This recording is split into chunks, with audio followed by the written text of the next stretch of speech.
Welcome back, historians! We've been learning about westward expansion, a period in the 19th century in which Americans gained lands between the Mississippi River and the Pacific Ocean. As cheap lands became available, people had been packing up and heading west. Many families trekked to Texas, bringing enslaved people into the region. Fundamental disagreements between American settlers' political ideals and the actions of the central government in Mexico City led to a Texas independence movement. Texas wanted to join the United States, which would likely admit it as a slave state and give it more local control. Today, we'll talk about Texas and a lot of other territories joining the Union. Our objectives are to explain why Texas was annexed in 1845, explain the causes of the Mexican-American War, and identify lands the United States acquired in the Treaty of Guadalupe Hidalgo and the Gadsden Purchase.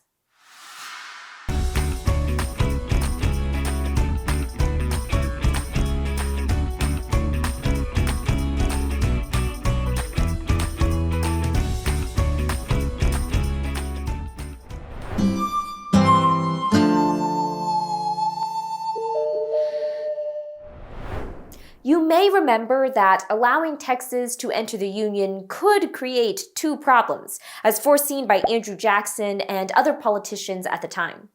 Can you remember what they were? Respond in your PDF.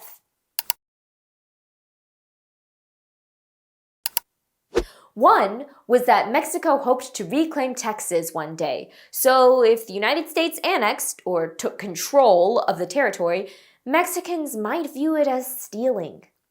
The other was that most Texans favored slavery and intended to enter the Union as a slave state.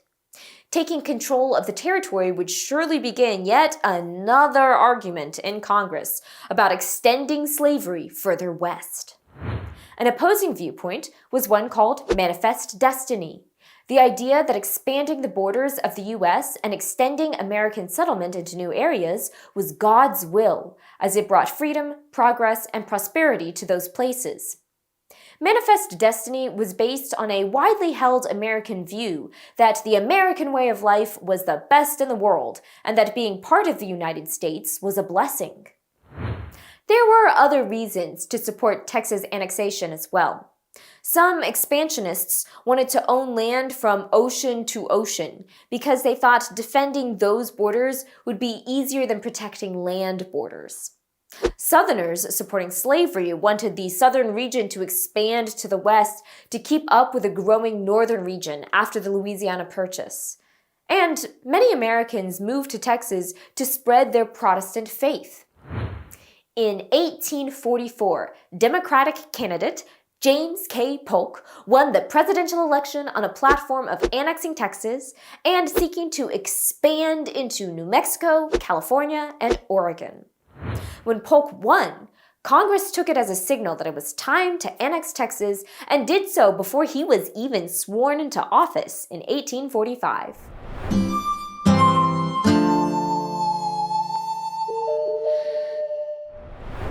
When Texas was annexed, a dispute over Texas's southern border arose. The Mexican government claimed it was Nueces River near Corpus Christi. The Texas government claimed that it was the Rio Grande further to the south, creating a Nueces Strip, now claimed by both Mexico and the United States. As an expansionist, Polk wanted the extra land, and he had his sights set on even more territory further west. So he did two things. First, he sent General Zachary Taylor down near the Nueces Strip with 4,000 troops. Then, he sent Ambassador John Slidell to offer to buy the disputed region along with the Mexican states of New Mexico and California for $30 million. President Polk knew that the Mexican people didn't want to give up any more land to the United States. He assumed the offer would be rejected. The goal was to make it seem like Mexico was hostile toward the U.S. over Texas annexation. His plan worked. Mexican diplomats refused to entertain the idea and asked Slidell to leave Mexico City. Polk then sent General Taylor across Nueces to provoke a conflict with the Mexican forces in the area. Shortly afterward, Mexican troops attacked the American soldiers exactly as Polk hoped they would. The disrespectful snub of an ambassador and outright attack of American troops gave Polk the argument he needed to get Congress to declare war on Mexico. In a message to Congress, he declared, Mexico has passed the boundary of the United States, has invaded our territory, and shed American blood upon American soil. War was declared in 1846.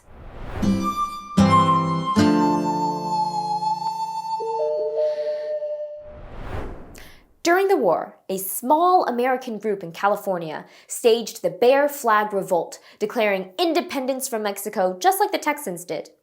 This gave U.S. forces a reason to attack the Pacific coast as well. After 2 years of fighting, the better trained and better organized American army defeated the Mexican army. The United States could have annexed the entire country of Mexico if it wanted to.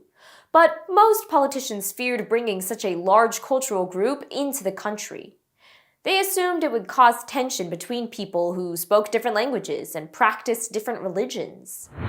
Instead, they settled on the Treaty of Guadalupe Hidalgo in 1848. The biggest impact was the Mexican Cession, in which Mexico ceded or gave up over half of its territory to the United States. The Mexican Cession was almost 1 million acres of land, including all of modern-day states California, Nevada, and Utah, as well as parts of Arizona, New Mexico, Colorado, and Wyoming. In exchange for the land, the U.S. paid Mexico $15 million.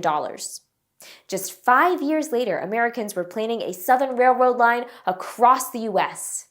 It would be more convenient for it to run on the other side of the border with Mexico. In 1853, the U.S. and Mexico agreed to the Gadsden Purchase, which expanded lands in Arizona and New Mexico.